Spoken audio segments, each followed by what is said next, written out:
우리의 영혼을 사랑하시는 살아계시고 거룩하신 하늘에 계신 우리 주 아버지 하나님, 하나님을 등지고 죄 가운데 태어나 죄를 물먹듯이 먹고 마시며 하나님 앞에 원수로 행하던 이 어리석고 비천한 죄인들을 구원해 주시고 하나님의 자녀로 삼아 주신 것 참으로 감사를 드립니다. 우리가 받은 거룩한 생명의 은혜를 생각할 때에 1000번을 주고도 그 은혜를 갚을 길이 없어 그 은혜를 보답하는 마음으로 또 하나님 앞에 살고자 이렇게 함께 모였습니다.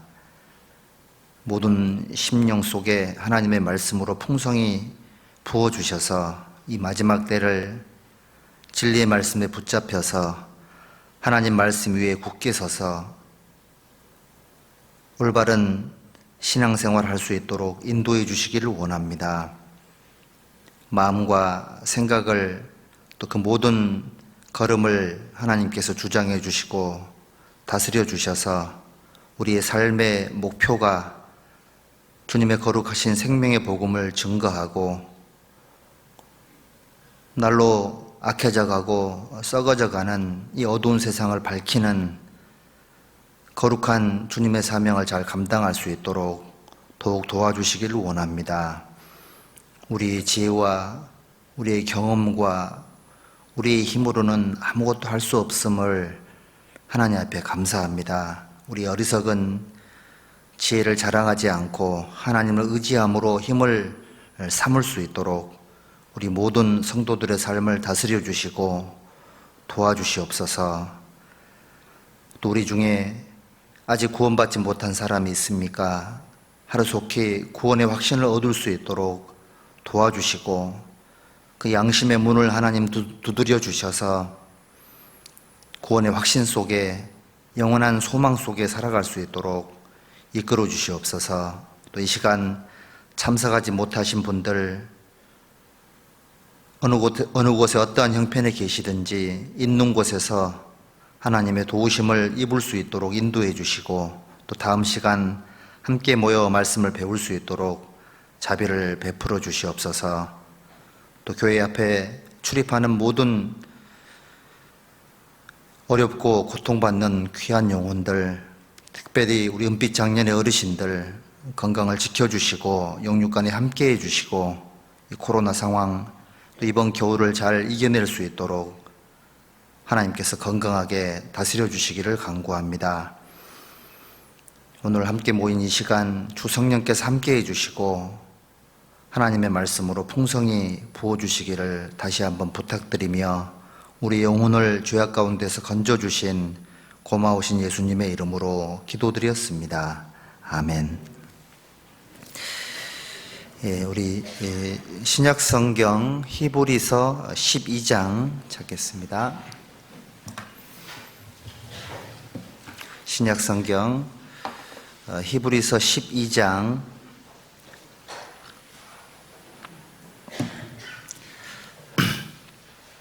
1절부터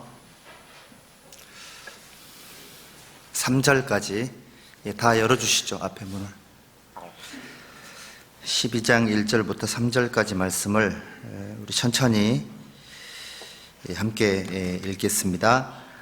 이러므로 우리에게 구름같이 둘러싼 허다한 증인들이 있으니 모든 무거운 것과 얽매이기 쉬운 죄를 벗어버리고 인내로서 우리 앞에 당한 경주를 경주하며 믿음의 주요 또 온전케 하시는 이인 예수를 바라보자. 저는 그 앞에 있는 즐거움을 위하여 십자가를 참으사 부끄러움을 개의치 아니하시더니 하나님 보좌 우편에 앉으셨느니라. 너희가 피곤하여 낙심치 않기 위하여 죄인들의 이같이 자기에게 거역한 일을 참으신 자를 생각하라. 네. 요즘 차를 타고 다니시다 보면 황금 들녘이라는 얘기가 실감이 나죠. 그래서 한 해 동안 수고했던 농부들이 그 수고의 그 대가를 거두어 드리는 아주 귀한 추수의 계절이고, 또 하나님께서도 올 한 해 이제 그 비와 햇빛을 주시고 결실기를 주시는 선한 일을 해오셨던 어떤 결과를 우리 인생들에게 주시는 그런 귀한 계절이 지금 현재 우리 앞에 펼쳐져 있습니다. 열매를 보면 우리 마음속에 교훈이 많이 되죠. 그 익은 벼는 익은 벼일수록 고개를 숙인다라고 얘기를 했죠. 속에 알맹이가 가득 찰수록 벼는 고개를 숙이고 더욱 이렇게 겸손해지죠. 마치 내가 이렇게 충분한 열매가 되었으니 주인께서 어서 거두어 주십시오라는 어떤 그런 몸짓처럼 이렇게 보여지기도 합니다. 그리고 이제 그 감나무의 감도 감 잎사귀가 다 떨어지고 나면 그 주황색, 빨간색 이런 감 열매들만 이렇게 달려있는 모습들을 보게 되는데, 잎사귀 속에 있을 때는 초록빛깔이어서 어떤 게 열매인지 잎사귀인지 구분이 잘 안 되는데, 잎사귀가 다 떨어지고 나면 감나무 열매가 도드러지는 그런 모습을 보게 됩니다. 우리 신앙생활도 잎사귀가 다 떨어지고 삶의 거품이 다 빠지고 세월이 지나면서 열매만 이렇게 남아있고, 그 열매가 주인에게 유익이 어떤 되는 시기에 고개를 숙이고 있는 것처럼 시간이 갈수록 우리 주인 되시는 예수님 앞에 겸손하게 또 하나님 앞에 유익이 될 수 있도록 또 이런 우리의 삶을 가꾸어 가는 것이 우리 결실의 계절에 걸맞는 어떤 그런 삶의 자세가 되지 않을까라고 생각을 해봅니다. 이제 또 한편으로 추수가 끝나면 겨울이 오겠죠. 겨울이 오면, 추운 겨울이 오면 또 우리 마음속에 이제 이 세상에 하나님께서 작정하신, 하나님만 알고 계시는 이방인의 충만한 수가 차면 주님이 곧 오신다고 말씀을 하셨는데, 그 시간들이 점점 다가오고 있다라는 것을 우리가 또 실감을 합니다. 이미 추수가 끝난 들판에는 이제 해야 될 일이 뭐가 있냐면 이삭 줍기만 해야 되겠죠. 이삭 줍기. 지금 우리 시대는 우리가 다 알고 계신 것처럼 추수할 것이 점점 끝나가는, 그래서 이삭 줍기를 준비해야 되고, 실제로 이제 그런 단계로 접어드는 그런 어떤 여러 모습들을 우리가 이렇게 확인할 수가 있고 또 지켜볼 수 있는 그런 이제 시대를 저희들이 살고 있습니다. 우리 형제자매님들, 코로나에 집중하지 마시고 코로나를 허락하신 하나님의 섭리에 집중하시고, 물론 이제 방역 수칙을 지키고 또 신체 건강을 위해서 많은 노력을 하셔야 되겠지만, 지금 이제 몇 개월 동안 훈련이 돼 있기 때문에 이제는 이런 단계를 뛰어넘어서 이 상황 속에서도 어떻게 하나님을 위해서 또 하나님께서 원하시는 삶을 살 건가, 이거를 잘 생각을 해야 됩니다. 그래서 마지막 때가 되면 우리 그리스도인들이 정말 많은 집중력을 가져야 됩니다. 왜냐하면 건강도 지켜야 되고 하나님 일도 해야 되기 때문에, 그리고 또 나도 먹고 살아야 되기 때문에 우리 형제자매님들에게 어마어마한 집중력이 필요한 거예요. 특수부대, 그러니까 그 전에 이제 특수부대, 공수부대 원들 중에 최고의 실력자들을 뽑아서 청와대에서 그 경호를 맡기는 시절이 있었습니다. 그때 이제 공수부대원 중에 우리 형제님이 한 분 계셔가지고, 이분이 이제 청와대의 특등 사수로서 역할을 하신 거예요. 그 전에 영국의 엘리자베스 여왕 왔었죠. 엘리자베스 여왕이 왔을 때 엘리자베스 여왕이 뒤에 타고 운전석 옆에 경호원으로 탔던 분이 바로 우리 교회 형제님이신데, 이분이 이제 했던 얘기가 있습니다. 훈련을 받을 때 아무리 배가 고파도, 아무리 추워도, 아무리 잠을 못 잔다 할지라도 자기의 본분을 잊어버리지 않는 훈련을 어마어마하게 했답니다. 이분은 잠은 잘 수도 있고 안 잘 수도 있고, 밥은 먹으면 좋고 안 먹어도 어쩔 수 없고, 그 천리행군이라고 이제 공수부대원들이 하는 게 있는데, 공수부대 특전사 전부가 다 천리행군을 하면 이 형제님이 항상 3위 안에 드는 그런 훈련을 통과하신 거예요. 이제 그때 이제 훈련 받았던 얘기들을 이제 자주 하진 않습니다. 자기에게 이제 괴로운 추억이라고 자주 하진 않는데, 한 번은 같이 이제 그 경호실에 있었던 분이 그 대령으로 있는 부대에 우연하게 이렇게 가게 됐는데, 저도 이제 그 자리에 참석을 했었거든요. 근데 이제 아주 오랜만에 둘이 만났나 봐요. 막 부둥켜 안고 펑펑 울더라고요. 덩치는 막 산만한 사람들이. 그 모습을 보면서 생사고락을 함께하고 그 수많은 훈련을 통과했던 사람들의 그 전우애가 남다르다라는 것을 제가 이렇게 생각을 해봤거든요. 자, 우리 형제 자매님들, 이거 알아야 됩니다. 우리가 이 세상을 살면서 받는 수많은 고난과 어려움들이 나 혼자만의 고통과 고난으로 끝나버리면 어떤 문제가 생기냐면 전우애가 안 생깁니다. 우리의 대장 되시는 분이 예수님이잖아요. 우리 예수님께서 대장이 되셔가지고 모든 구원받은 그리스도인들은 사실은 특별하게 훈련시키고 있는 그런 과정인 겁니다.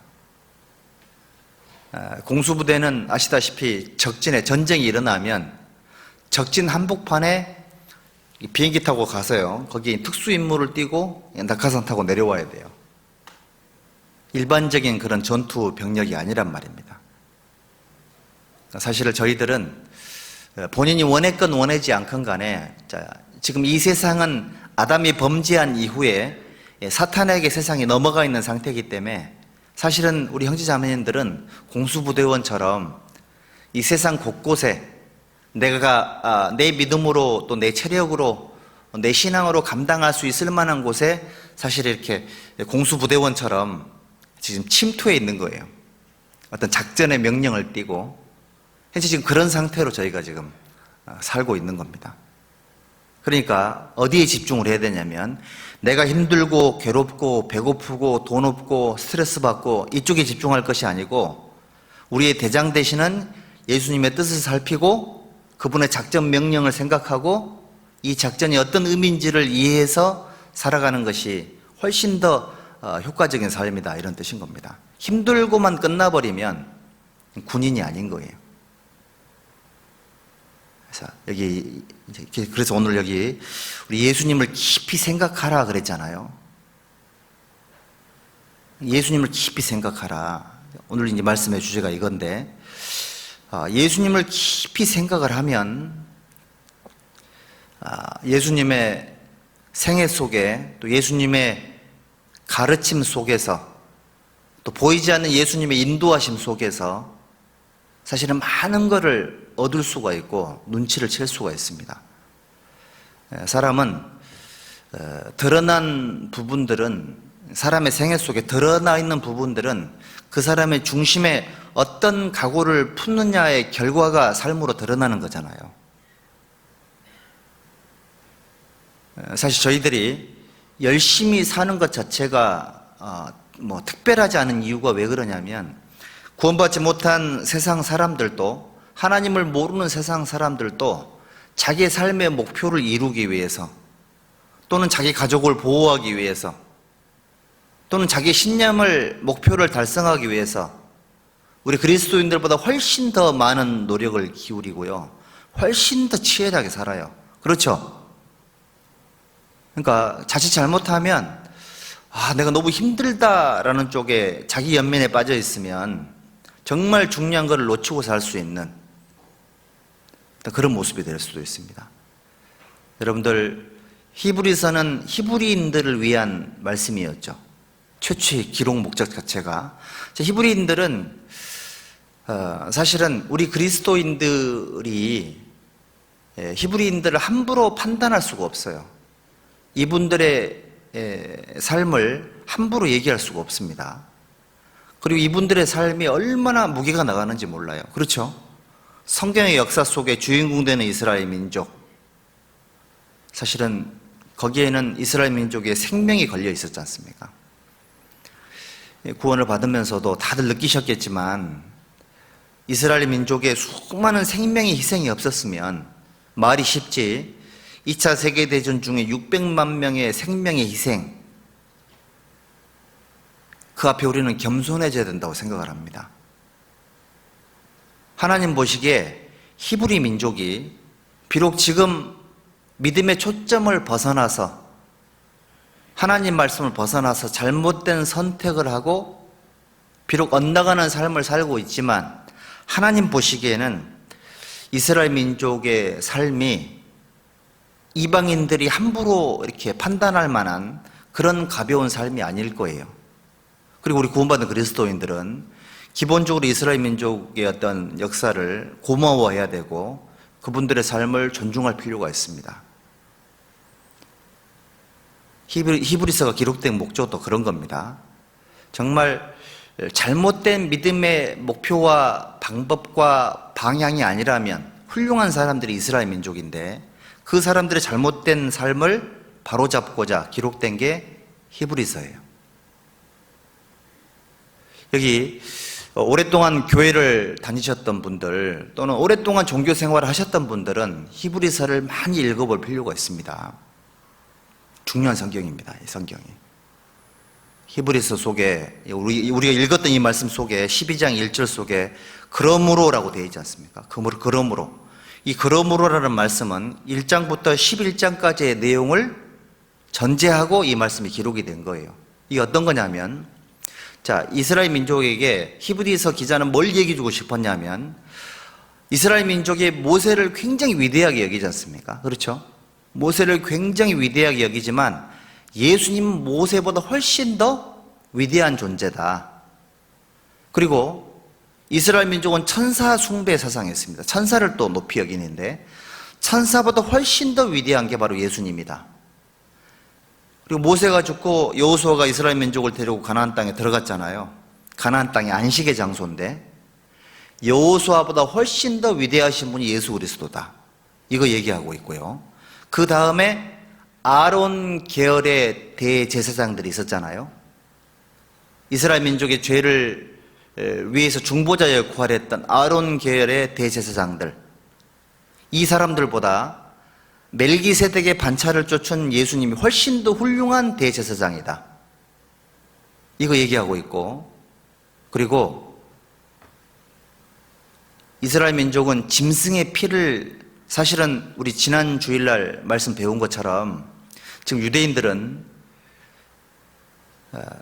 수르바벨 성전이 파괴되고 나서 AD 70년에 로마에 의해서 성전이 파괴되고 나서 지금까지 자기 민족들의 죄를 대속할 만한 짐승 제사를 드린 적이 없어가지고 이것 때문에 얼마나 지금 온 민족이 성전 재건을 위해서 노력을 하고 있는지 모릅니다. 왜 그러냐면 그 성전에서만 대속 희생 제물을 드릴 수가 있거든요. 양 잡고 소 잡아가지고 자기 죄들을 용서받고 싶은 마음이 간절한 거예요. 그런데 히브리서의 말씀에 양의 피보다 훨씬 더 위대하신 보혈의 능력이 바로 예수님의 보혈의 능력이다. 이거 얘기하고 있는 겁니다. 이 그러므로라는 이 말씀이 이스라엘 민족이 정말 중요하게 여기는 천사 숭배 사상, 모세, 여호수아, 아론 계열의 대제사장, 짐승의 피, 이거보다 훨씬 더 예수님이 훨씬 더 귀한 분이고 그 모든 구약 성경 모형의 주인공이 바로 예수님이다. 그걸 얘기를 하면서 이 말씀이 쭉 이제 기록이 되고 있는 겁니다. 이러므로 우리에게 구름같이 둘러싼 허다한 증인들이 있으니 모든 무거운 것과 얽매이기 쉬운 죄를 벗어버리고 인내로서 우리 앞에 당한 믿음의 경주를 경주하며, 이 말씀 속에요. 그러므로 우리에게 구름같이 둘러싼 허다한 증인들이 있다. 이렇게 말합니다. 성경을 읽어보면 우리에게 정말 구름같이 둘러싼 허다한 증인들이 계셨죠. 사실은 우리네 신앙생활은 우리 앞에 먼저 하나님 앞에 바른 삶을 살고 가셨던 우리 믿음의 선배님들의 삶에 비하면 저희들은 그분들이 닦아놓은 그 길을 그냥 가고 있는, 정말 편안한 길을 가고 있는 그런 상황 속에 우리가 신앙생활을 하고 있는 겁니다. 어제 우리 교회 봉사의 형제님들하고 이제 모처럼 만에 산에를 갔는데, 하여튼 우리 봉사장님이 선택하신 산은 시작할 때부터 바로 그냥 이렇게 올라타야 돼요. 막 숨 쉴 겨를도 없이. 근데 산이 정말 좋더라고요. 이게 모든 곳에 사명이 팡 뚫려가지고 정말 산이 너무너무 뷰가 좋았습니다. 가기를 정말 잘했다는 생각이 들더라고요. 그런데 그 산에 그 바위 투성이인 그곳에 누군가 길을 냈더라니까요. 쇠봉을 꼽고 거기에다가 계단을 만들고 그리고 길을 만들어 놨더라고요. 그거 누가 했을까요? 누군가 했겠죠, 그렇죠? 어쨌든 중요한 게 뭐냐면 길이 딱 껴져 있는 곳을 갔다는 겁니다. 근데 이제 체력이 없었던지라 처음에는 아이고, 이 길이 조금 천천히 시작했으면 좋았을 텐데 시작하자마자 막 계단 타가지고 너무 힘들다 이 생각을 했는데, 조금 더 올라가다 보니까는 야, 이 어려운 곳에 누가 이렇게 길을 만들었을까? 그리고 그 올라가다 보니까 미끄러지지 말으라고 고무로 또 이렇게 뭐 도주 깔아놓기도 하고요. 곳곳에 안전장치들이 있더라고요. 근데 그걸 보면서 마음속에 이제 그런 생각이 들었습니다. 우리의 신앙생활도 우리에게 구름같이 둘러싼 허다한 증인들이 계시잖아요.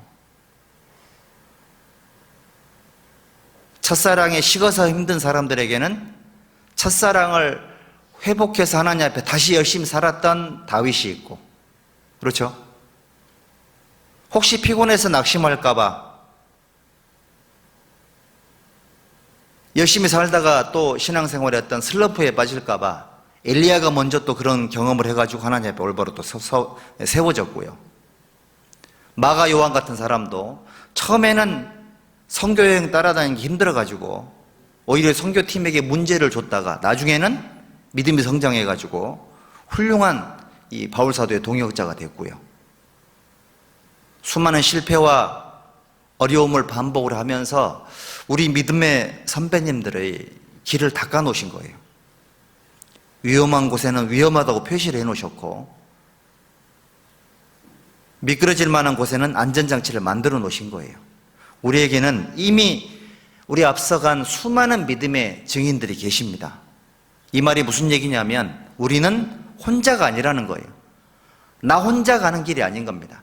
개척하는 길이 아니고 이미 만들어져 있는, 비록 좁은 길이지만, 저 밑에 있는 겸손한 길이지만 이미 만들어져 있는 길을 가고 있는 겁니다.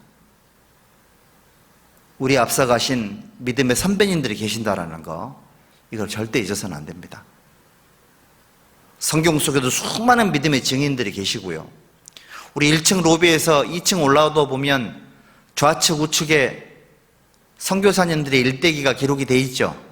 쭉 보면 발걸음을 멈추시고 그분들의 일대기를 한번 읽어보세요. 우리하고 직접적으로 관련이 있는 분들이세요. 그분들의 삶이 얼마나 고귀하고 얼마나 위대한 삶이었는지 읽어보면 읽어볼수록 마음에 정말 새로운 각오가 생기게 됩니다, 여러분들. 우리에게는 우리보다 훨씬 더 힘들고 어려운 상황 속에서 심지어는 목숨을 걸고 신앙생활했던 분들이 계셨던 거예요. 그런 분들이 계셨던 겁니다. 그걸 생각을 해보면 한편으로 마음속에 좀 숙연해지기도 하고, 내가 힘들고 어려운 길이 틀림이 없긴 하지만 우리 믿음의 증인들의 앞서간 삶에 누가 돼서는 안 되겠다, 이런 마음의 결심들이 새롭게 생길 거라고 생각을 합니다. 경기장에 모여있는 수많은 관중들은 선수들을 응원합니다. 선수들을.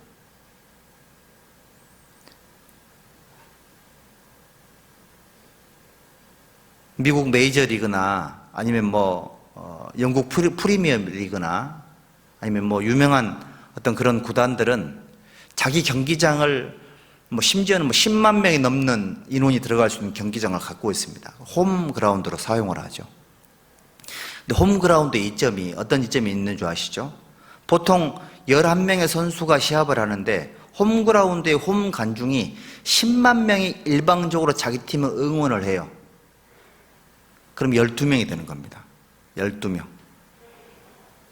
여러분들, 우리는 이 세상이 사실은 치열한 전쟁터이고, 이 세상이 마귀에 속한 그런 선수들과 하나님에 속한 선수들이 시합을 벌이고 있는 거예요. 여기 계신 우리 형제자매님들은 하나님 편에 속한 선수들이세요. 하나님 편에 속한 선수들. 우리에게는 구름같이 둘러싼 허다한 증인들이 우리를 응원하고 있습니다. 사방을 둘러보면 마귀와 세상에 속한 사람들이 세상 사람들을 응원하고 있는 모습들이 눈에 보이죠. 이렇게 옆으로만 둘러보면. 그런데 눈을 조금 더 높이 들어보면 우리를 응원하는 분들은 옆에 있는 게 아니에요. 저 위에 있습니다. 그리고 믿음의 눈이 안 좋게 되면 우리를 응원하는 선수들이, 이 관중들이 안 보일 수도 있어요. 믿음의 눈이 밝아지고 말씀 속에 귀가 열리고 마음이 딱 깨어 있으면 옆에 우리를 비난하는 마귀와 마귀의 세력들은 전혀 보이지 않고요, 저 높은 곳에 보이지 않는 곳에 보이지 않는 소리로 우리를 응원하는 우리 편에 속한 위대한 관중들의 응원 소리가 들리실 거예요. 그러니까 구원받은 성도들은 눈이 밝아야 되고요, 귀가 밝아야 돼요. 그리고 마음이 청결해야 돼요. 그래야 하나님을 본다 그러지 않습니까? 마음이 청결한 자는 복이 있나니 저희가 하나님을 볼 것이니요. 마음이 깨끗해야지만 하나님이 보이고요, 눈이 밝아야지만 우리 편이 보여요. 귀가 밝아야지만 우리를 비난하는 소리가 들리는 것이 아니라 저희들을 응원하는 우리 편의 그 함성 소리가 들리게 되어 있습니다.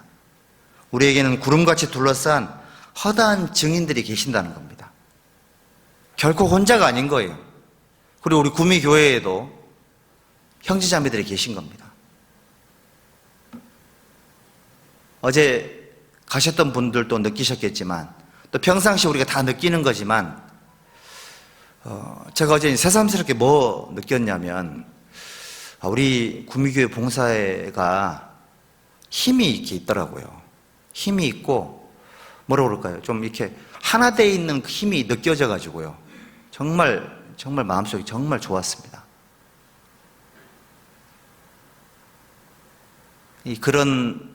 사실 그런 마음이 하나님이 주셨겠죠. 우리는 혼자가 아닌 거예요. 혼자가 아니고 다양한 모습으로 나보다 훨씬 더 어떤 측면에서는 더 뛰어난 형제님들이 계신다라는 것, 그런 것들을 하나님께서 우리에게 알게 해주시고, 우리 구미교회 내가 속한 회에, 은빛 장년회에, 또 봉사회에, 어머니회에, 청년회에, 또 우리 교회학교에 속한 우리 수많은 동료들이 우리 삶을 응원하고 있다는 거, 이거를 잊어서는 안 되는 겁니다. 우리에게는 구름같이 둘러싼 허다한 증인들이 있는 거니까 혹시 내 눈이 내 문제 하나에 집중하고 또 내 가족 문제에만 집중하고 전혀 다른 바깥을 보지를 못한다면 그 시야를 좀 넓힐 필요성이 반드시 필요할 거예요. 시야를 좀 넓히셔야 됩니다. 넓히셔서 우리의 마음이 하나님의 가족들, 구원받은 모든 성도들, 좁게는 우리 구미교회 성도님들 전체, 또 넓게는, 조금 더 넓게는 우리 지금 현재 살고 있는 모든 구원받은 그리스도인들 전체, 조금 더 넓게 보면 예수님의 십자가 그 사역으로 말미암아 그동안 구원을 받았던 수많은 성도들 전체, 이 모든 분들이 우리네 삶을 응원하고 계시는 거예요. 찬송가 부를 때는 누군가 널 위해 기도하네라고 부르면서 항상 외롭고 막 쓸쓸하고 그래요? 그럼 그 찬송 왜 부르냐고요? 그런 게 외식일 수 있는 거예요. 찬송은 구원받은 성도들에게 힘을 주죠. 힘을 주는 겁니다. 사실 혼자가 아니라고 느낄 때 큰 힘이 생기죠. 우리 형제자매님들도 내가 누군가에게 힘이 돼주고 있다면 반드시 하나님께서 지금 형제님은 혼자가 아닙니다 라고 반드시 느끼게 해주실 거예요. 내가 이타적인 삶을 살면 내가 혼자 신앙생활 하는 게 아니다라는 것을 깨닫게 해주실 거라고요. 그런데 이기적으로 살면, 나밖에 모르면 그런 마음이 안 생겨요. 그러면 외로워질 수 있습니다. 바깥에 문제가 있는 것이 아니고 본인에게 문제가 있다는 것을 기억을 해야 될 거예요. 우리에게는 허다한 증인들이 있어서 모든 무거운 것과 얽매기 쉬운 죄를 벗어버리고 우리 앞에 당한 믿음의 경주를 경주하라 그랬죠. 예수님께서 지금은 이미 일을 마치셨기 때문에 하나님 보좌 우편에 앉아 계시잖아요. 근데 예수님이 자기 십자가 사역이 끝나기 전에 뭐라고 말씀하셨냐면 내 아버지께서 이제까지 일하시니 나도 일한다. 일이 마치기 전에는 쉴 수가 없다라고 말씀을 하신 거예요. 잠깐의 휴식이나 충전의 시간은 필요하겠지만 앉아있을 수는 없다라고 예수님이 말씀을 해주신 겁니다. 여러분들, 우리는 사실은 예수님께서 스타트하신 이 복음 전파의 사명이 사실은 우리가 어떻게 보면 믿음의 경주 속에, 믿음의 계주 속에 마지막 그 바톤을 잡고 뛰고 있는 사람들이 틀림이 없을 거예요. 그런데 계주를 할 때 보면 제일 마지막에 달리는 사람이 제일 잘 달리는 사람이죠. 안 그래요? 여러분 달리기 잘하고 계십니까 지금?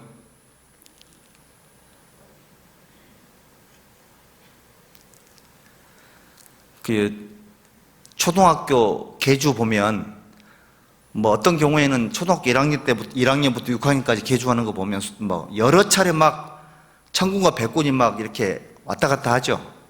어떤 경우에는 한 바퀴를 앞서 있다가 또 역전되는 것도 봤고요. 어떤 경우에는 반 바퀴 앞서다가 또 역전됐다가 또 역전됐다가 또 역전되는 경우도 있었고요. 물론 이제 성인 레벨에 가고 뭐 선수급에 가면 한 번 벌어진 격차는 실수하지 않으면 웬만하면 따라잡기가 쉽지가 않죠. 그런데 어쨌든 간에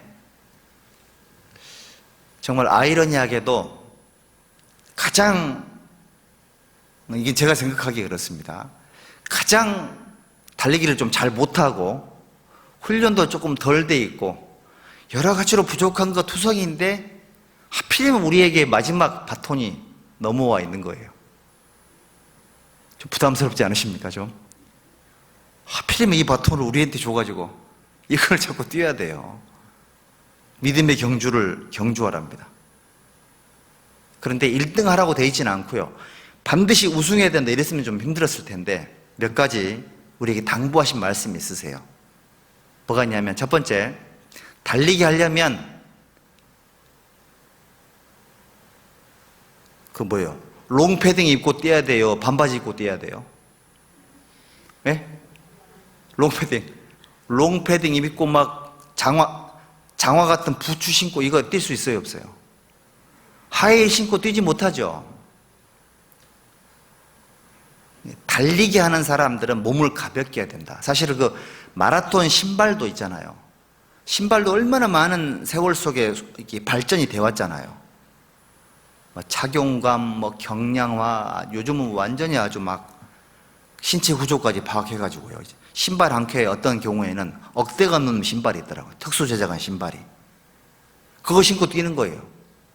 모든 무거운 짐과 모든 무거운 것과 얽매기 쉬운 죄를 벗어버리고 우리 앞에 당한 믿음의 경주를 경주하랍니다. 신앙생활은 내가 원했든 원하지 않았든 간에 우리에게 마지막 바톤이 넘어와 있고 이거를 잡고 지금 이제 우리는 뛰어야 되는 거예요. 우리 형제자매님들, 달리기 하기 위해서 생활을 조금 심플하게 할 필요가 있어요. 신앙생활 잘하고 싶으면 책상부터 정리하라고. 책상부터. 책상이 뭐 하는 곳이죠? 연구하는 곳이죠. 연구하는 곳입니다. 여러분들 삶이 세상 것 연구하는 쪽으로, 무거운 것, 얽매기 쉬운 것 이쪽을 벗어버리지 못하고 점점 복잡해지는 쪽으로 이렇게 가면 신앙생활이 힘들어요. 출애굽했던 이스라엘 민족이 한 손에 지팡이를 붙잡고 띠를 탁 띠고 딱 서서 6월절 양고기를 먹고 바로 출발을 했지 않습니까? 그런 것처럼 우리 신앙생활도요, 좀 심플하게 해야 됩니다. 지금 주님이 오시면 털고 가도 전혀 문제가 되지 않도록, 열심히는 살되 연연하지 않도록 최선을 다하고 정말 치열하게 살되 거기 연연하면 안 돼요. 지금 벌써 연연해 있으면 지금 현재 지고 있는 거예요. 무거운 거, 얽매기 쉬운 거, 이런 거 가득 짊어지고 어떻게 달리기를 하겠냐고요. 여기 보면 모든 무거운 것과 얽매기 쉬운 죄 두 가지 얘기했죠. 두 가지. 달리기를 잘하려면 두 가지를 벗어야 돼요. 이거 버려야 됩니다. 우리 신앙생활 속에 우리를 제일 무겁게 하는 게 뭘까요? 제일 무겁게 하는 건 죄입니다. 죄. 구원받은 성도들이 죄를 지으면 그 신앙생활의 경주가 힘이 있을 리가 없죠. 천하의 다윗도 자기 부하들은 라빠성을 에워싸고 지금 마지막 치열한 전쟁을 하고 있는데 자기 왕궁에서 늦게까지 누워 자다가 남의 부인을 데려다가 간음죄 짓고 살인 교사하고, 그래놓고도 죄를 깨닫지 못하고, 천하의 다윗도 그런 죄를 지을 수가 있었던 거예요. 그걸 보면서요, 다들 느끼시겠지만, 야, 다윗도 방심하니까 죄가 들어왔고, 다윗이 그 범죄를 짓고 나서 어떤 문제가 생겼습니까? 자기 자식들 간에 강간 사건이 생겼지 않습니까? 자기 자식들 간에. 그리고 자기 자식들 간에 살인 사건이 생겼고요. 심지어는 그 자기 자식이 자기 부인들을 취했습니다. 그리고 그 자식이 이스라엘 민족의 마음을 도둑질해가지고 반역을 꾀했죠. 살려고 도망갔잖아요. 그 다윗이 도망갈 때 기드론 시내를 건넜다고 돼 있는데, 그 기드론 시내가요, 사실은 이제 짐승 제사 드리면 그 피를 버리는 그 조그만 시내였던 겁니다. 평상시에는 더럽고 그래가지고 가지 않는 그런 곳인 거예요. 그곳을 왕과 그 신복들이 건너갔던 겁니다. 왜? 살려고. 지름길이었거든요.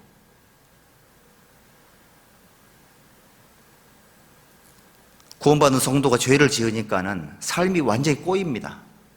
삶이 꼬이고 문제가 생기고, 문제는 계속해서 문제를 가져오죠. 문제를 계속 나와요. 왜 그런 줄 아세요? 죄요, 죄. 죄 때문에. 우리 구원받은 그리스도인들의 범죄가 우리네 삶을 정말 무겁게 만들어요. 여기 우리 잠언 27장, 여기 좀 잡아놓으시고요. 잠언 27장을 한번 보시죠. 잠언 27장 3절.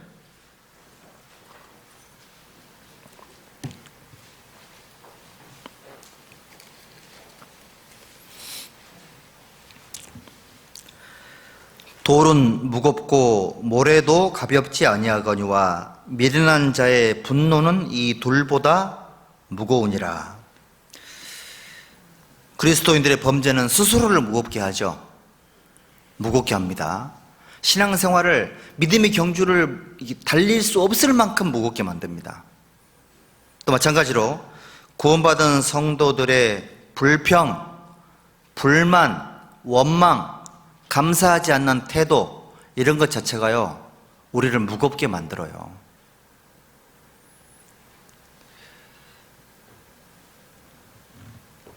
그리고 구원받은 성도들이 징계받을 때 그 걸음이 굉장히 무겁죠. 징계를 통과할 때 정말 무겁습니다.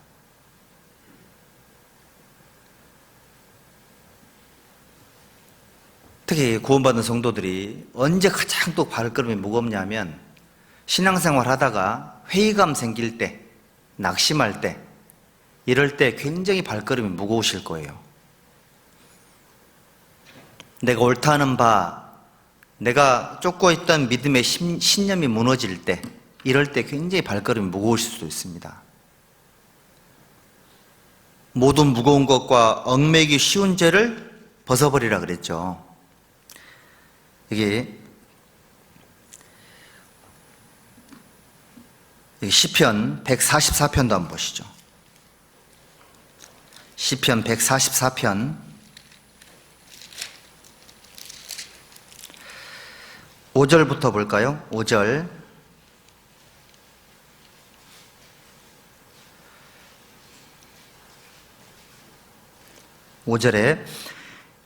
여호와여 주의 하늘을 들이우고 강림하시며 산들에 접촉하사 연기가 바라게 하소서. 번개를 번뜩이사 대적을 흩으시며 주의 살을 바라사 저희를 파하소서. 위에서부터 주의 손을 펴사 나를 큰 물과 이방인의 손에서 구하여 건지소서. 저희 입은 괴사를 말하며 그 오른손은 거짓의 오른손이니이다. 이 말씀 속에요, 여기 보면 나를 큰 물과 이방인의 손에서 구하여 건지소서. 저희 입은 괴사를 말하며 그 오른손은 거짓의 오른손이다. 그래놓고 5절에는 주의 하늘을 들이우고 강림하시며 산들에 접촉하사 연기가 바라게 하소서. 이게 산들이라 그랬잖아요. 산들. 그러니까 산을 짊어지고 신앙생활하는 게 얼마나 힘들겠냐고요. 그런데 이 시편 기자는, 다윗은 여기 큰 물과 이방인의 손에서 나를 구하소서. 그러니까 이방인들을 속에서 신앙생활 하는 것 자체가, 그리고 그 속에서 믿음을 지키니까는 얼마나 많은 비난과 거짓된 어떤 그런 소리들, 원망의 소리들을 많이 들었을 거 아니에요. 그런 것들을 신앙생활 하면서 자기 신앙생활을 방해하는 수많은 요소들을 산들이라고 얘기를 하고 있지 않습니까? 산들. 산들에 접촉하사 저희를 파하소서. 연기를 바라사. 다윗은 주변에 수많은 그 대적들이 산들처럼 자기의 마음을 누르고 있다, 이렇게 생각을 했던 것 같아요. 사실 다윗이 사울에게 쫓길 때 수많은 그 믿음의 역경을 통과하면서 하나님께 기름받고 이스라엘을 이 왕국을 통일하는 과정 속에 얼마나 많은 산들을 만났겠냐고요. 산들을 짊어지고 신앙생활을 했던 거예요. 산들을 짊어지고.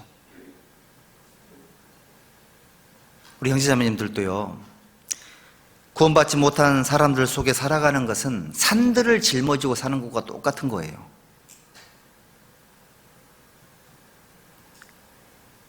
그 하나님과 교회를 모르는 사람들은 교회를 일반화시키죠.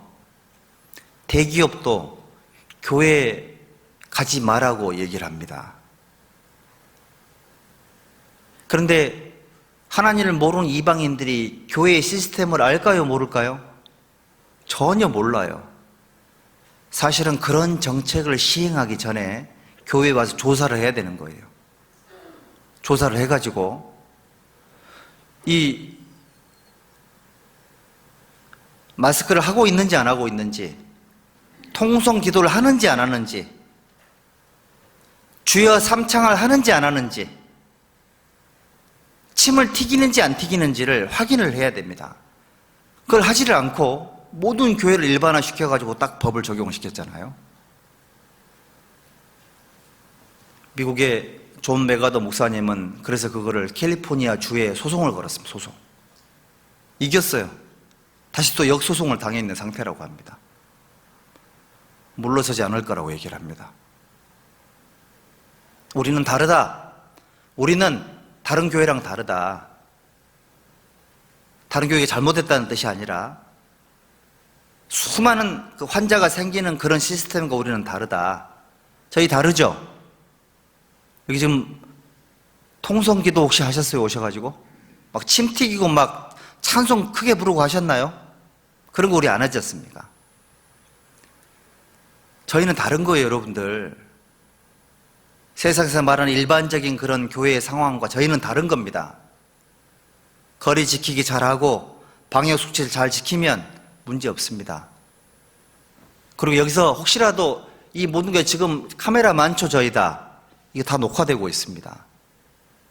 녹화도 돼요. 보시라고. 방역 수칙 지켰다고.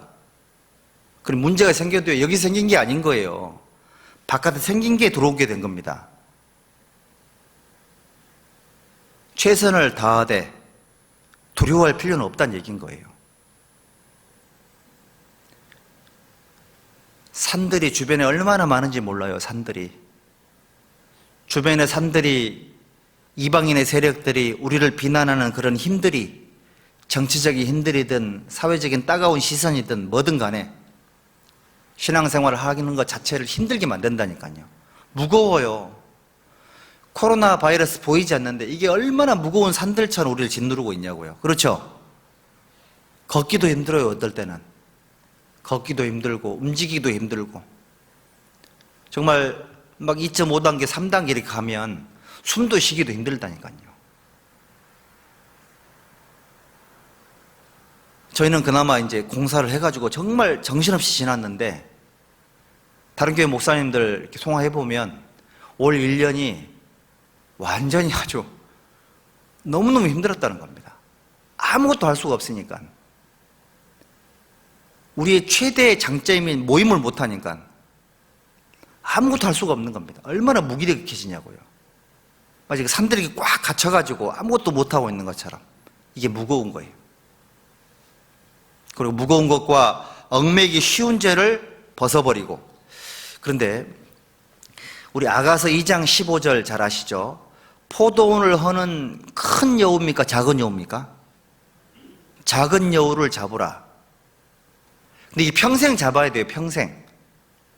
이제 고대 근동 지방에 그쪽 이제 포도 농사를 많이 하잖아요. 포도 농사를 하는데 이 포도원 위로 꽃이 필 때에 꼭 그때 그 작은 여우가 꼭 그 위에 올라가가지고 막 뛰어다니는 거예요. 그러면 포도 꽃을 전부 다 무너뜨리고 새순을 전부 다 망가뜨리는 겁니다. 그러면 그 해의 포도 농사는 망치는 거예요. 그러니까 포도원을 하는 작은 여우를 잡지 못하면 그 해의 포도 농사는 망쳐요. 근데 큰 여우가 아닌 겁니다. 작은 여우를 잡으라고. 신앙생활 속에서도요, 모든 무거운 것 이것저것만 신경 쓰지 마시고 또 우리 안에, 내 안에 적이 있어요. 무거운 거는 외부적인 거라면 사실은 얽매기 쉬운 죄는 내 안에 있습니다. 구원받은 성도들 안에. 몇 가지 제가 나열해 드릴게요. 첫 번째, 회개하지 않는 죄. 그러니까 회개의 심각성을 모르는 사람은 자기 반성이 안 되기 때문에 자기 적용해서 게을러요. 그리고 이런 사람들은 굉장히 핑계가 많아요. 자기 합리화가 많아. 그런데 회개 기도를 성실하게 하는 사람들은 핑계를 하지 않습니다. 하나님께서 그렇게 했다라고 믿고 입을 딱 다물어요. 두 번째가 뭐냐면 판단하는 죄. 이게 바로 얽매기 쉬운 죄예요. 세 번째가 뭐냐면 감사하지 않는 죄. 분명히 하나님은 아무것도 염려하지 말고 오직 모든 일에 기도와 간구로 너희 구할 것을 감사함으로 하나님께 아뢰라. 감사가 사라진 기도, 힘이 없는 거예요. 얽매기 쉬운 죄라고요. 그 작은 차이가 큰 결과를 가져오죠. 그 다음에 세상을 염려하는 마음. 요즘 세상 염려가 정말 많죠. 누군가 그런 얘기 하시더라고요. 이 뭔가 발버둥을 막 치고 이런 사람들은 아직 자기 힘이 남아서 그런 거라고. 발버둥 치는 게 필요 없다는 뜻이 아니고요. 이거를 정말 훈련을 해야 되는데, 이게 뭐냐면 있는 힘을 다하고요, 최선을 다하고 죽을 것처럼 오늘 하루를 열심히 살았잖아요. 그러면 딱 끝나면 잊어버려야 돼요. 주무실 때도 괴로워요? 구원받은 성도들이? 어때요? 주무실 때도 괴로우면 안 되는데, 내일 일을 자랑치 말라 그랬죠? 오늘 밤에 주무시고 내일 아침에 일어날 자신 있어요? 근데 내일 일을 자랑하지 말라고 하나님 말씀하셨습니다. 한날 괴로움은 그날의 족하니라, 이렇게 말씀하셨잖아요. 주무시기 전에 선한 계획을 하고 내일을 준비하는 건 좋은 거지만 거기에 연연하면 안 됩니다. 염려의 또 다른 이름이 집착이요, 집착. 애착을 갖는 건 좋은 거지만 집착하면 염려로 바뀐다니까요. 그 선을 잘 지키지 못하면 자기 포도원이 망가져요. 신앙생활이 망가진다니까요. 염려, 이거를 훈련 속에 잘 컨트롤 못하면 염려가 여러분을 끌고 가실 거예요. 테스트 한번 해보세요. 오늘 밤에 주무실 때 마음이 평안한지 아닌지. 난 너무 피곤해가지고 머리만 대면 자요. 그건 단순한 거고요. 그건 단순한 거죠, 그거. 그런 거 말고 있잖아요. 하루를 딱 정리해서 그날 딱 정리해 놓고요, 그 다음날에 주어지면 또 열심히 살면 좋은 겁니다. 이게 계속 연결돼가지고 지나친 염려를 하게 되면 신앙에 문제가 생길 수 있습니다. 그 다음에 또 이 얽매기 쉬운 죄 중에 뭐가 있냐면은 깨닫지 못하는 죄. 우리 다니엘에게 정말 배워야 돼요. 다니엘이 사실은 굉장히 좀 위기의식 속에 살았잖아요. 바벨론에 포로 잡혀가가지고 자기 그 동료들은 사실은 그 피난민, 그 포로 생활을 70년을 한 거예요. 그러니까 모든 게 안 맞는 겁니다. 모든 게 안 맞는 상태에서 그렇게 힘들게 살았습니다. 평안할 날이 있었겠습니까? 이 다니엘이요, 마음이 결심했죠. 죄를 안 지어야 되겠다. 그리고 항상 감사했죠. 하루에 3번씩.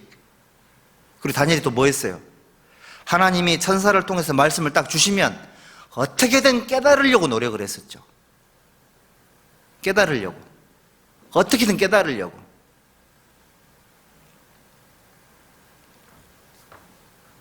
신앙생활 속에 깨우침이 없고 뭔가 깨달음이 없고 교훈을 받지 못한다, 이러면 이게 심각한 상태인 거예요. 우리 마음속에 뭔가 깨달음이 부족하고 이 하나님 뭔가 좀 발전이 되지 못한다면 이거 지금 현재 이 여호와한테 공격을 심각하게 받으신 거예요. 그리고 뭐 어쩔 수 없지 뭐, 이런 생각이 있잖아요. 이거 하나님 주신 마음이 아니에요.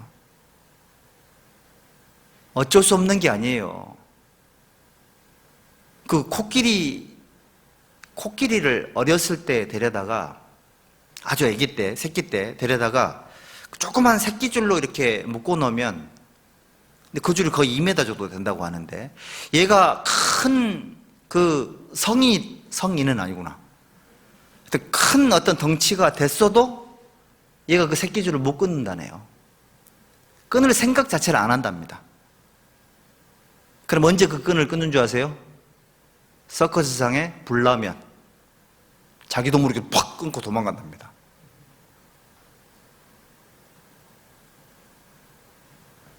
우리네 삶도 가끔씩 불이 나야 돼, 그렇죠? 가끔씩 막 불이 나가지고 있잖아요. 때로는 내가 강제적으로도 하나님 어떤 상황을 주셔가지고 강제적으로 막 이렇게 상황을 뛰어넘는 그런 훈련도 아마 하나님 이렇게 시키는 게 틀림이 없는 것 같아요. 스스로 깨닫지 못하면 하나님이 깨닫게 하실 거예요. 근데 하나님이 깨닫게 하실 때는 데미지가 커요. 주로 징계거든요. 그렇죠? 한 방 팍 맞아야 정신 차리지 않습니까? 저희들이.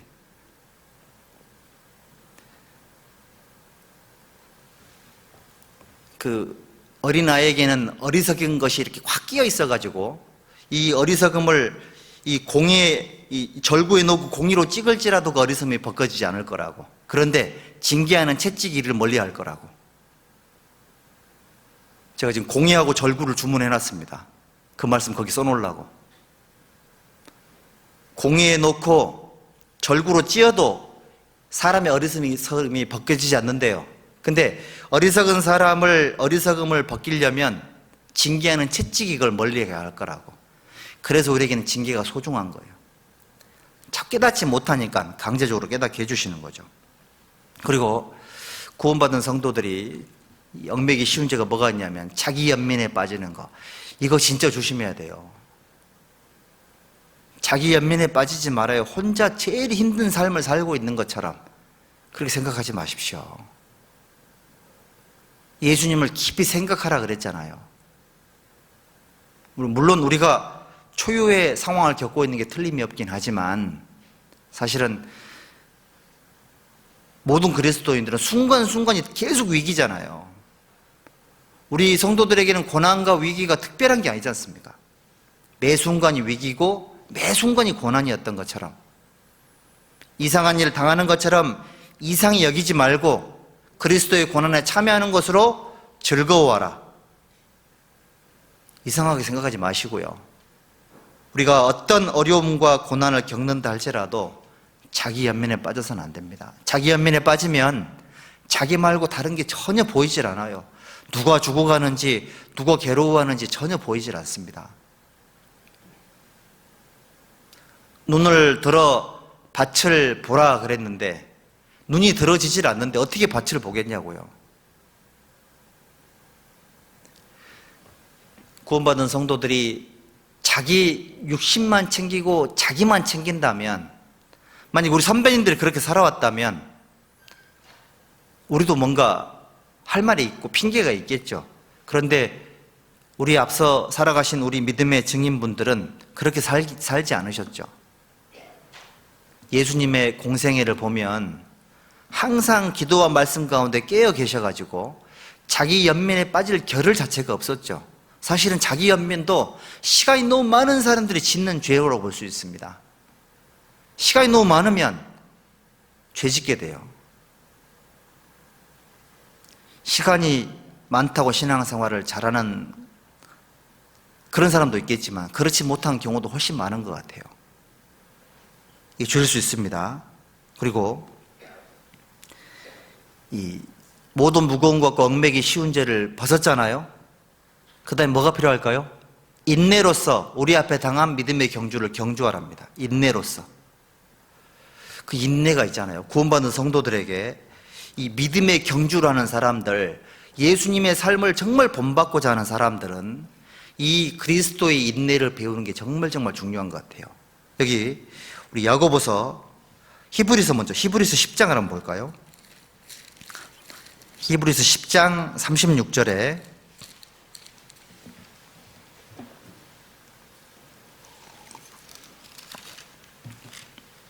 10장 36절 너희에게 인내가 필요함은 너희가 하나님의 뜻을 행한 후에 약속을 받기 위함이라. 너희에게 인내가 필요함은 그랬죠. 마지막 때에 구원받은 그리스도인들에게 정말 필요한 하나님의 은사가 뭐냐면 인내입니다. 인내. 야고보서 1장 넘겨보시죠. 야고보서 1장 3절 4절 여기는 같이 한번 읽읍시다. 이는 너희 믿음의 시련이 인내를 만들어내는 줄 너희가 알미라. 인내를 온전히 이루라. 이는 너희로 온전하고 구비하여 조금도 부족함이 없게 하려 함이라. 너에게 인내가 필요함은 그랬습니다. 인내의 필요성을 좀 깨달아야 된다, 그 얘기고, 그리스도인들의 인내는 믿음의 시련이 인내를 만들어낸다라고 답까지 가르쳐주고 있죠. 그리고 4절에 인내를 온전히 이루지 못하면 여러 가지로 부족한 사람이 될 거다, 그런 뜻인 거예요. 인내를 온전히 이루라. 그렇게 되면 온전하고 준비되어서 조금도 부족함이 없는 삶을 살게 될 것이다. 야고보서의 주제는 행함이 없는 믿음은 죽은 거니까 내 속에 갖고 있는 믿음과 내 삶이 일치가 되기 위해서 인내가 필요하다, 그 얘기하고 있는 겁니다.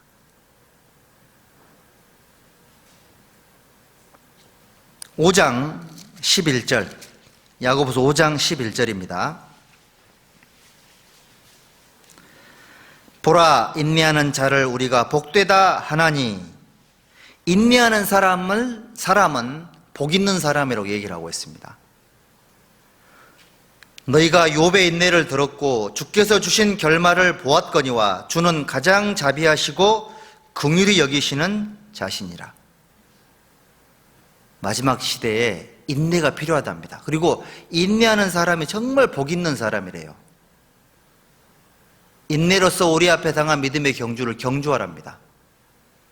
로마서 5장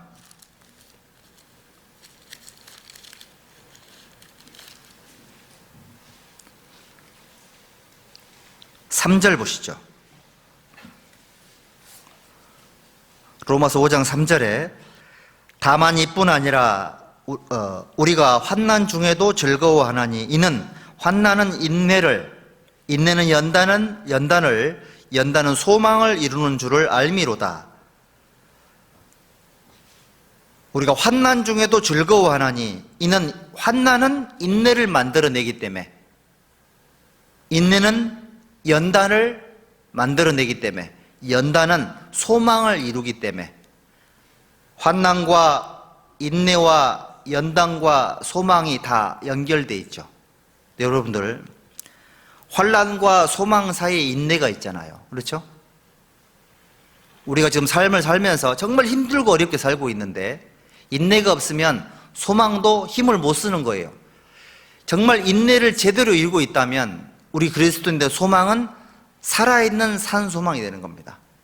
산소망, 살아있는 소망이라는 그런 뜻이죠. 어떤 사람들이 잘 참냐면 영원한 천국에 소망을 두는 사람, 주님의 재림을 소망으로 생각하는 사람, 영원한 상급을 소망으로 생각하는 사람, 이 사람이 잘 참을 수 있어요. 복이 있다 그랬잖아요. 인내하면 복이 있답니다. 구원받은 성도들은 그리스도의 인내를 배워야 돼요. 사실 세상 속의 인내와 우리가 구원받기 전에 살았던 그런 인내들은 사실은 내가 스스로 해야 될 그런 어떤 고통의 시간들이었잖아요. 그렇죠? 그런데 구원받은 이후에 신앙적인 인내는 하나님이 그 인내를 힘을 주세요. 사랑은 오래 참고 그랬죠? 사랑은 모든 걸 참는다 그랬습니다. 자, 예수님을 깊이 생각하라 그랬습니다. 왜냐하면 예수님의 인내, 예수님이 정말 잘 참으신 분이시잖아요. 근데 그 예수님의 인내가 우리 속에 능력으로 들어와 계세요. 구원받기 전에는 성령이 계시질 않아가지고 참는데 너무너무 힘들었죠. 한이 쌓이고 막 그랬잖아요. 몸에 병이 들 정도로. 그런데 구원받은 이후의 인내는 우리 안에 들어와 계신 성령으로 말미암아 인내하는 것 자체가 즐거움이 될 수 있습니다. 여기 환난 중에도 어떻게 한다고요? 괴로워한다 그랬습니까? 즐거워한다 그랬습니까? 즐거워하느냐 그랬잖아요. 인내의 결과가 참된 소망을 이끌어낸다라는 것을 경험적으로 알고 훈련을 했기 때문에 즐거운 거예요. 이런 것도 모르면서 고난을 즐거워하면 그 사람은 좀 이상한 사람이죠. 고통을 즐기는 사람이 돼서는 안 되고요. 고통의 결과의 의미를 알므로 말미암아 즐거워하는 사람, 이 사람이 그리스도인이에요. 일단 달리기 하려면 무거운 짐 벗어버리셔야 돼요. 얽매이기 쉬운 죄 내려놔야 돼요. 그 다음에 인내를 훈련시켜야 돼요. 훈련된 인내가 필요합니다. 그리고 우리 앞에 당한 믿음의 경주를 경주하며, 신앙생활은 달리기예요. 달리기. 디모데후서 4장 보시죠.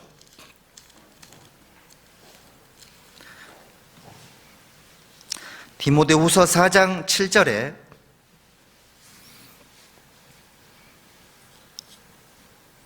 내가 선한 싸움을 싸우고 나의 달려갈 길을 마치고 믿음을 지켰으니, 달려갈 길을 마치고 그랬죠.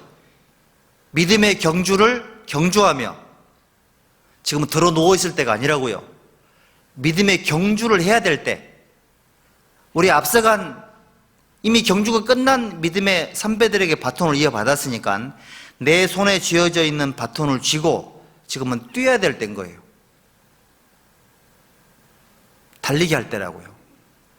달리기 해야 될 때라는 걸 절대 잊지 말아야 됩니다. 예수님도 이미 달리기를 마치셨죠. 바울 사도도 달리기를 마쳤다고 기록이 되어 있습니다. 우리는 현재 하나님께서 우리에게 주신 이 소중한 시간들이 믿음의 경주의 시간이고, 지금도 달릴 수 있는 그런 기회가 주어져 있고요. 그리고 달릴 수 있도록 하나님 능력도 주세요. 주님의 몸된 교회 안에 하나님의 믿음의 경주가 계속 지금 진행이 되고 있습니다. 달라붙어 있기만 하면 지금 나도 모르게 지금 현재 뛰고 있는 사람이 되어 있는 겁니다. 디모데후서 2장 5절 보시죠. 디모데후서 2장 5절에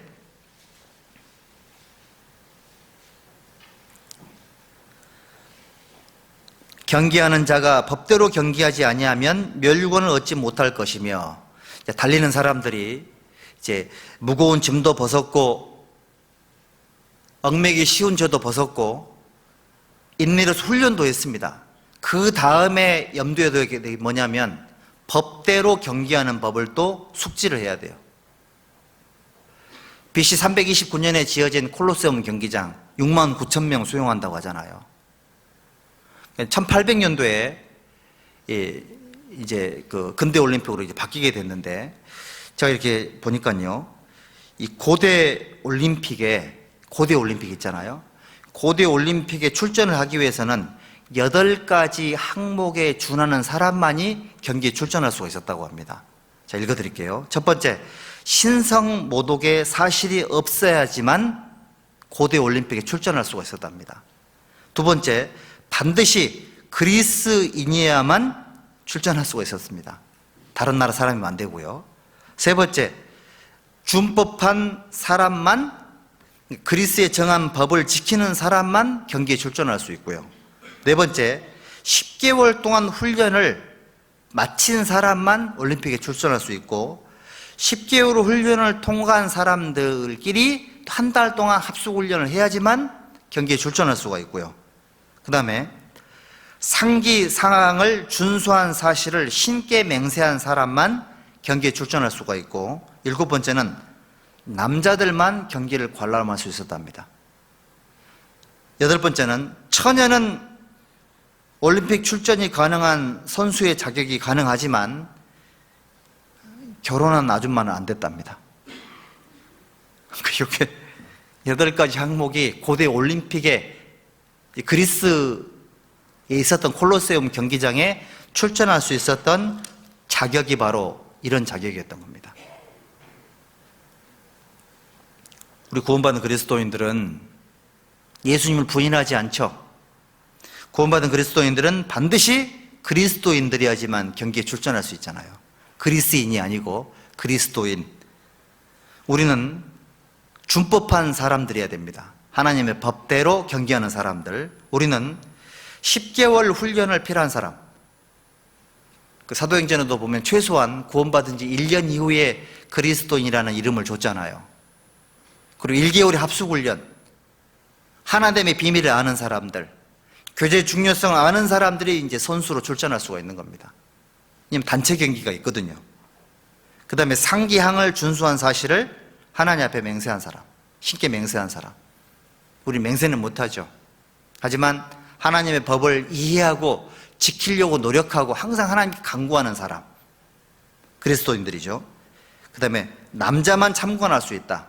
신앙생활은 남자답게 하는 거예요. 남성, 여성이 중요한 게 아니라 신앙생활은 믿음에 굳게 서서 남자답게 강건하여라 그랬죠. 그리고 처녀는 출전이 가능했다. 무슨 말일까요? 영육간에 깨끗한 사람이 선수가 될 수 있다, 이런 뜻인 거예요. 참 이 8가지 의미가 또 신앙적으로 적용을 시켜보면 나름 또 교훈이 좀 됩니다, 여러분들. 자, 그래서 이 고대 올림픽에 출전하는 사람들은 반드시 법을 이해하고 그 법 안에서 출전이 가능했고요. 그리고 이 8가지 그 사항을 통과했던 사람들이 경기에 출전했기 때문에 고대 올림픽은 금메달, 은메달, 동메달이 없었고요. 그러니까 참석했던 출전했던 모든 선수들에게 전부 다 월계관을 다 씌워준 거예요. 1등, 2등이 아니고요. 근대 올림픽에서 금메달, 동메달, 은메달, 동메달로 바뀌게 된 겁니다. 사실은 우리 그리스도인들에게 영원한 상급은 금메달, 은메달, 동메달이 아니고요. 위 사항을 준수한 모든 사람들에게 월계관을 씌워줬던 고대 올림픽에 오히려 적합한, 순위가 중요한 게 아니고 하나님의 법 안에서 믿음의 경주를 성실하게 실행한 사람, 이 사람이 바로 하나님 앞에 상급을 얻을 수가 있는 겁니다. 히브리서 12장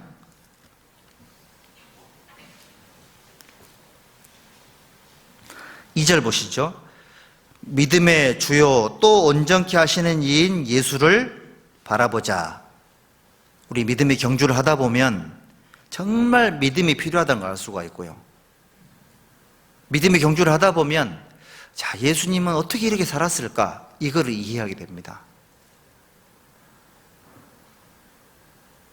저도 사실은 형제로 살고 싶은 마음이 간절한데 목사 일을 또 해야 되잖아요. 그러다 보니까는 어느 분 생각이 제일 많이 나냐면 예수님 생각이 제일 많이 납니다. 예수님께서 우리 구미교회 담임 목사님이셨으면 얼마나 좋았을까, 그렇죠? 여기 소식지 앞에다가 담임 목사 지저스 이렇게 딱 써놓으면 얼마나 좋았겠어요. 항상 이게 마음을 눌러요. 항상 이 마음이 눌립니다, 아주. 그런데 이 믿음의 주요 온전케 하시는 이인 예수를 바라보자. 잘 안 되니까, 힘드니까, 어려우니까, 항상 넘어지니까, 또 늘 낙심하고 이렇게 자빠질 수 있으니까, 그래서 항상 예수님을 바라봐야 된다. 그분이 살아오셨던 길을 생각을 해보고 힘들고 어려울 때도 그분의 삶을 이렇게 좀 생각해가지고요, 다시 힘과 용기를 얻으라고 말씀하고 계시는 겁니다. 그리고 여기 저는 그 앞에 있는 즐거움을 위하여 십자가를 참으셨다. 부끄러움을 개의치 않으셨고 하나님 보좌 우편에 앉아 계신다. 이 말씀이 마음속에 너무 와닿아가지고요. 여러분들, 예수님은 그 앞에 있는 즐거움을 미리 바라봤기 때문에 십자가를 참으셨고 십자가를 전혀 부끄러워하지 않으셨대요. 그 앞에 있는 즐거움이 정말 크면 현재 겪는 십자가라든지 부끄러움 이런 것들은 전혀 마음에 개의치 않는 어떤 그런 삶이 될 수 있다는 거죠. 제가 이거 보면서요, 야, 예수님 정말 너무 멋진 분이구나라고 생각을 했습니다. 우리 이사야서 53장 한번 보실랍니까? 이사야 53장에 그 앞에 있는 즐거움을 미리 생각하셨다고 말씀하셨죠. 이사야 53장 7절에 그가 곤욕을 당하여 괴로울 때에도 그 입을 열지 아니하였으며 마치 도수장으로 끌려가는 어린 양과 털 깎는 자 앞에 잠잠한 양같이 그 입을 열지 아니하셨도다. 여러분들, 우리 예수님은 그 앞에 있는 즐거움을 위하여 십자가를 참으사 부끄러움을 개의치 않으셨대요. 그 앞에 있는 즐거움이 있기 때문에 곤욕을 당하여 괴로울 때에도 전혀 말씀을 안 하신 거예요. 우리가 그 앞에 있는 즐거움을 바라보지 못하기 때문에 순간순간 불평이 나오는 거죠. 하나님의 눈으로 나를 보면 감사함만 나올 텐데 내 육신적인 눈으로 내 상황을 보니까 불평불만이 나오고 그런 삶을 또 그런 실수를 반복하게 되고 하나님 앞에 또 죄송하고 또 깨닫고, 우리 예수님은 이렇게 말씀하셨습니다. 그 앞에 있는 즐거움이 눈앞에 보이셨기 때문에 곤욕을 당하여 괴로울 때에도 그 입을 열지 않았답니다. 앞에 있는 즐거움이 안 보이세요? 앞에 있는 즐거움이 보인다면 곤욕스럽고 당황스러운 상황이라 할지라도 그 입을 열지 아니하였으며, 이 말씀이 아마 이루어질 거예요. 우리가 정말 이런 실수를 많이 하죠. 그 앞에 있는 즐거움이 안 보여서 순간순간 하나님 앞에 원망하고 불평하고 이럴 때가 정말 많죠. 우리 예수님은 믿음에 주시고 온전케 하시는 분이셨기 때문에 그 앞에 있는 괴로운 일이 있고 곤욕스러운 일이 있어도요, 입을 열지 않으신 거예요. 우리가 배워야 됩니다. 10절, 여호와께서 그로 상함을 받게 하기를 원하사 질고를 당케 하셨은즉, 예수님께서요 자기의 생애가 고난받고 십자가에 못 박혀 돌아가시는 생애라는 것을 하나님이 정했다라는 걸 알았던 거예요. 형제 자매들이 고난받고 고통받고 사는 걸 하나님이 정하셨어요. 그거 우리 알아야 됩니다. 자, 예수님의 고난을 통해서 많은 사람이 구원을 받는 것처럼 구원받은 성도들의 고난과 고통을 통해서 복음이 전해집니다. 희생과 헌신을 통해서 복음이 전해져요. 한 알의 밀이 땅에 떨어져 죽지 아니하면 한 알 그대로 있고 죽으면 많은 열매를 맺느니라. 여러분들, 그 번제의 삶이 있잖아요. 번제는 재물을 완전히 100% 전소시키는 게 바로 번제입니다. 우리 삶을 100% 불에 태워드리는 희생과 헌신의 삶을 말하는 거죠. 소제가 뭐예요? 소제. 곡식을 완전히 가루로 만들어서 하나님께 드리는 게 소제죠. 우리의 삶이 이런 겁니다. 곤욕스럽고 괴로울 때에도 입을 열지 않는 이유는 하나님이 그 길을 정하셨기 때문에, 그 앞에 있는 즐거움이 있기 때문에 잠잠하고 입을 열지 않을 수 있는 그 힘이, 하나님이 그로 질고를 받기를 원하사 질고를 당케 하셨은즉 그 영혼을 속건 제물로 드리기에 이르면 그가 그 씨를 보게 되며 그 날들은 길 것이요 또 그의 손으로 여호와의 뜻을 성취하리로다. 예수님은 그 앞에 있는 즐거움 때문에 부끄러움을 개의치 않았습니다. 우리 신앙생활도 마찬가지죠. 우리 신앙생활 우리에게 주어져 있는 십자가가 고난이고요, 십자가는 자기를 부인하는 거고, 십자가는 자기 생명을 드리는 거잖아요. 십자가는 희생과 헌신의 삶이죠. 때로는 깨서 바칠 때가 있고요, 때로는 가루를 만들어서 드릴 때가 있고요, 때로는 진짜 눈물 골짜기를 통과할 때가 있고요, 때로는 사망의 음침한 골짜기를 통과할 때도 있습니다. 하나님이 그걸 정하신 거예요. 왜요? 그런 많은 고난의 골짜기를 통과해야지만 생명이 탄생이 되는 거예요. 일단 내가 성장하고 성숙하고 발육하고, 그리고 사과나무 그늘 아래 휴식을 얻는 사람이 있는 것처럼, 사과나무 그늘 아래서 실과를 먹는 사람이 있는 것처럼, 구원받은 그리스도인들이 예수님처럼 이런 삶을 살아줘야지만 그 씨를 보게 된답니다. 또 하나의 열매가 생긴다는 거예요. 어떤 모습으로든 간에 또 하나의 생명의 탄생을 위해서 어떤 모습이든 간에 연결되어 있어야 되고 어떻게든 간에 걸음을 주려고 노력을 해야 되고요. 큰 힘이든 작은 힘이든 이게 반드시 보태야 되겠다, 이런 마음을 갖는 것이 하나님이 원하시는 그런 마음이신 겁니다. 십자가는 참는 거예요. 참는 거. 저는 12장 다시 보시죠. 저는 그 앞에 있는 즐거움을 위하여 십자가를 참으사 부끄러움을 개의치 아니하시더니 하나님 보좌 우편에 앉으셨느니라. 아브라함도 75세의 부르심을 받고 99세에 운전하라는 얘기를 듣고 100세의 아들을 받죠. 모세는 40년 수많은 인내의 시간을 겪어서 하나님 앞에 쓰임을 받았습니다. 요셉도 17살에 팔려서 13년 동안 고난받고, 그렇죠? 7년 동안 풍년, 2년 동안의 흉년을 거쳐서 총리 대신이 됐죠. 그 어린 나이에요.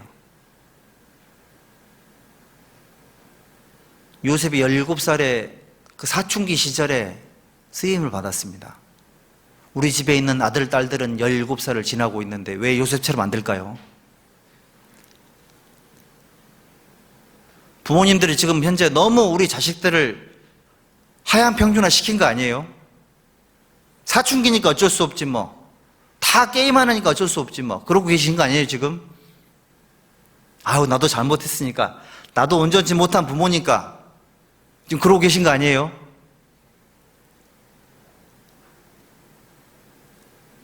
너무 놔주고 있는 거 아니냐고요.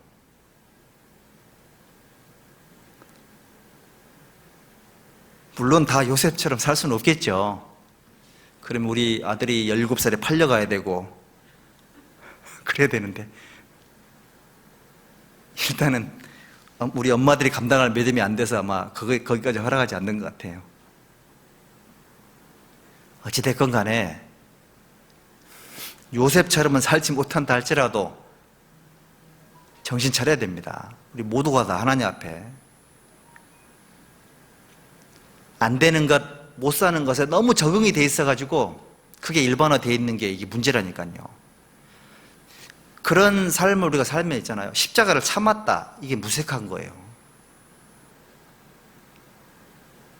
아브라함의 훈련과 연단, 모세의 훈련과 연단, 다니엘의 훈련과 연단, 바울 사도의 훈련과 연단, 이게 사실 우리 앞에 무색한 거죠. 사람들은 다 이렇게 제껴놓더라도요, 하나님의 아들, 하나님이 사람으로 오셔가지고 우리의 구원을 위해 십자가를 참았다. 그러니까 이런 거 생각하면 힘들고 어려웠다가도요, 다시 힘이 생긴다니까요.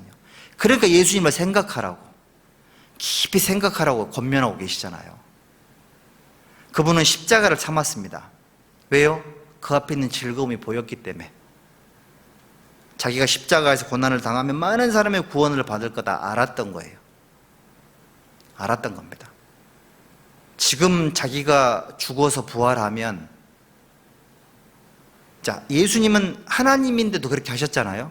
그런데 아담의 자손인 이렇게 연약한 사람들도 예수님으로 말미암아 힘을 얻어가지고 예수님처럼 사는 사람이 생길 걸 알았던 거죠. 우리 교회에 어느 분이 구원을 받고 새로운 삶을 시작하시잖아요. 그분은 제2의 예수님이 될 수 있고요, 제3의 예수님이 될 수 있어요. 서양 속담에 기록하기를 사과 속에 있는 씨앗은 셀 수 있지만 씨앗 속의 사과는 셀 수가 없다, 이런 속담이 있습니다. 우리 구원받은 그리스도인들, 우리가 딱 보기엔 한 사람이지만 그 사람 속에 얼마나 많은 하나님을 향한 열정이 숨어 있는지 아무도 모르잖아요. 아무도 모르는 겁니다. 미국의 부통령, 그 펜스 부통령이 얼마 전에 자기 교회에 가가지고 그런 간증을 했더라고요. 자기 어렸을 때 자기가 다니던 교회에 어떤 그 모임이 있었는데, 그 모임을 주관했던 그 목사님하고 사모님이 어떤 어려움이 생겨가지고 그 모임을 이제 못하게 됐었던 모양이에요. 그런데 다시 기도 가운데 다시 해야 되겠다 큰 마음을 먹고 정말 새롭게 하려고 했는데 그 시도했던 그 모임이 실패로 끝났답니다.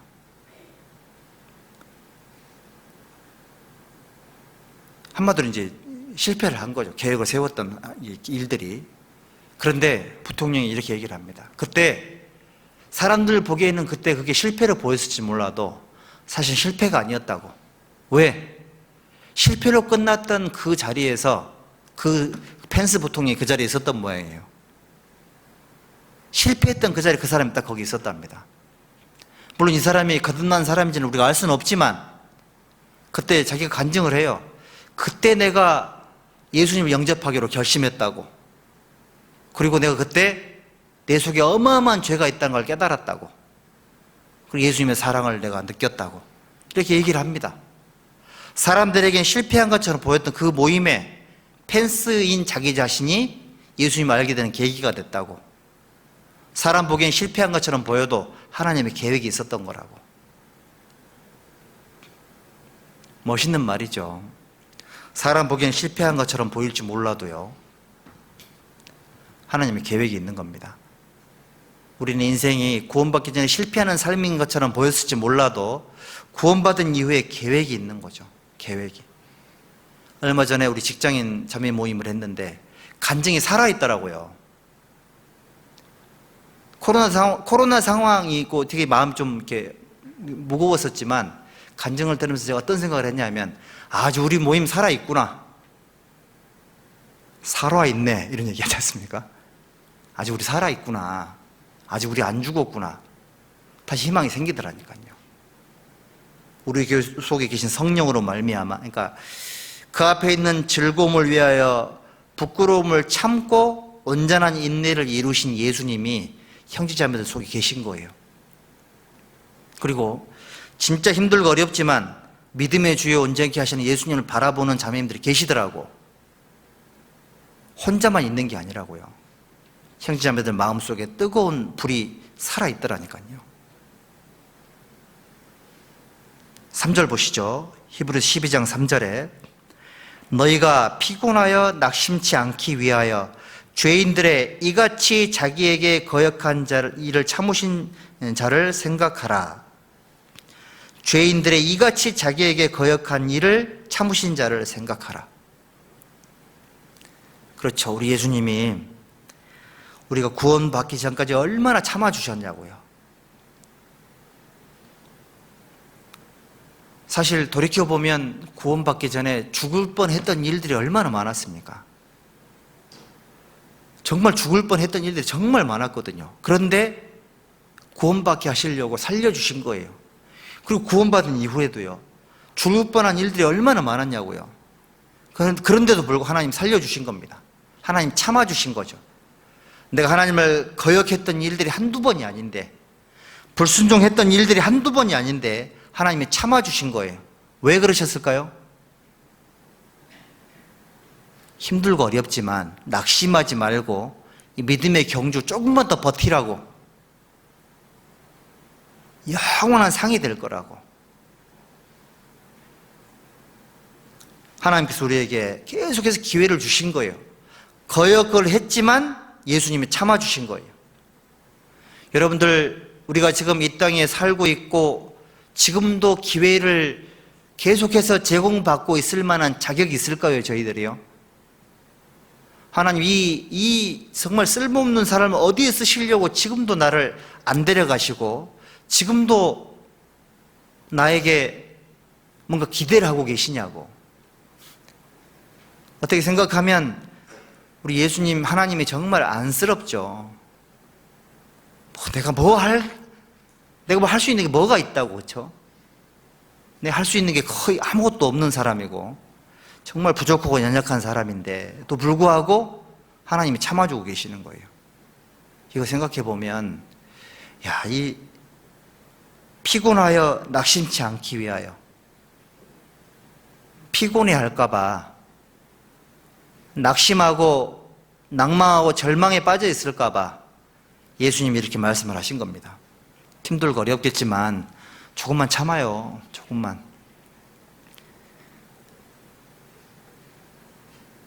사사기 8장에 그 기드온의 300용사가 피곤하지만 끝까지 따라갔죠. 끝까지. 훈련된 사람만 가능한 겁니다. 피곤하지만 끝까지 따라가는, 힘들고 어렵지만 다시 일어설 수 있는 그런 용기, 이걸 하나님 원하세요. 그리고 이 살다가 보면 낙심될 만한 일이 얼마나 많냐고요. 낙심은 마음이 떨어진 걸 낙심이라고 그러죠. 낭망, 희망이 떨어진 걸 낭망이라고 합니다. 절망, 희망이 끊어진 걸 절망이라고 하죠. 낙심, 낭망, 절망, 좌절, 수많은 삶 속에서 수많은 그런 것들을 경험을 하시게 될 텐데, 그럼 또 피곤해지죠, 여러분들. 근데 여러분들, 예수님을 좀 생각을 한번 해봅시다. 예수님.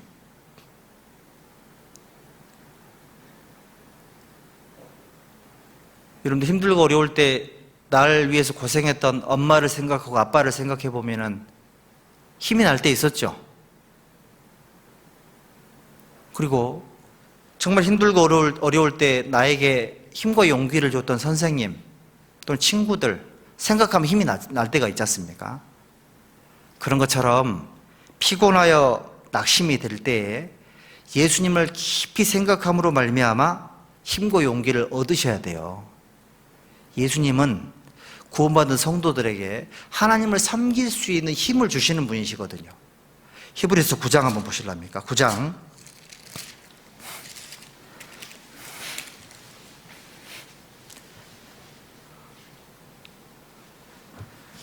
13절, 14절입니다.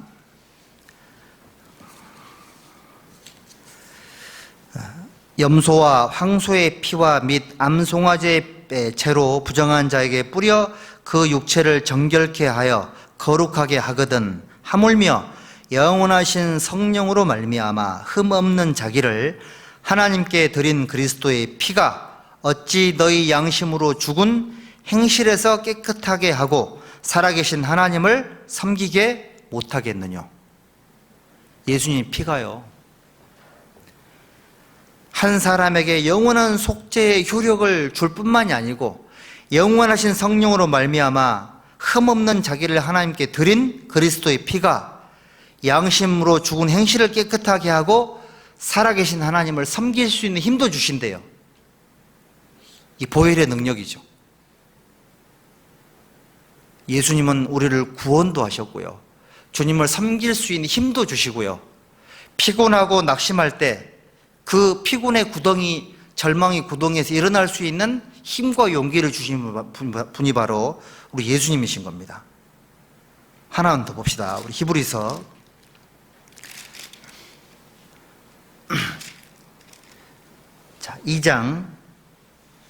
3장입니다.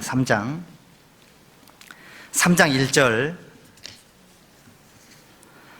함께 읽읍시다. 그러므로 함께 하늘의 부르심을 입은 거룩한 형제들아, 우리의 믿는 도리의 사도시며 대제사장이신 예수를 깊이 생각하라. 생각하라 그랬죠. 우리의 믿는 도리의 사도시랍니다. 우리가 믿는 도리의 삶을 살아가신 분, 직접 생애를 통해서 우리에게 가르침을 주신 분, 구약과 신약을 연결시켜 주신 분, 하나님과 지옥 갈 죄인들의 구원의 다리가 되주신 분, 이분을 깊이 생각하랍니다. 예수님을 깊이 생각하면 힘과 용기가 생길 겁니다. 기도하고 마치겠습니다. 기도합시다. 자비로우신 아버지 하나님, 주님의 은혜를 감사합니다. 지옥 갈 비천한 영혼들 하나님의 사랑으로 구원해 주시고 영원한 천국의 소망 주신 것을 감사합니다.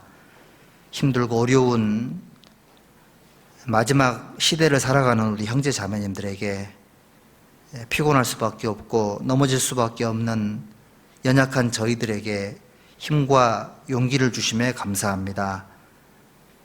또 앞으로 우리에게 어떤 어려움이 남아있을지 우리는 알지 못하지만 이 고난의 시간을 통과하며 예수님을 깊이 생각하는 소중한 시간들이 될 수 있도록 인도해 주시기를 원합니다. 내일부터 계획되어 있는 추계 수양회에도 하나님 말씀을 통해 하나님의 살아계심을 우리에게 알게 해주시고 거룩하신 생명의 복음으로 말미암아 구원의 즐거움이 회복될 수 있도록 역사해 주시고, 또 이번 추계 수양회에 계획되어 있는 수많은 이뤄진 영혼들 하나님 앞에 연결시켜 주시고, 또 우리에게 보내주셔서 주님의 구원의 역사가 이번에도 힘있게 나타날 수 있도록 자비를 베풀어 주시옵소서. 또 함께 참여할 우리 모든 식구들 영육간에 은혜로 채워 주시옵소서. 우리를 죄악 가운데서 건져주신 고마우신 예수님의 이름으로 기도드렸습니다. 아멘.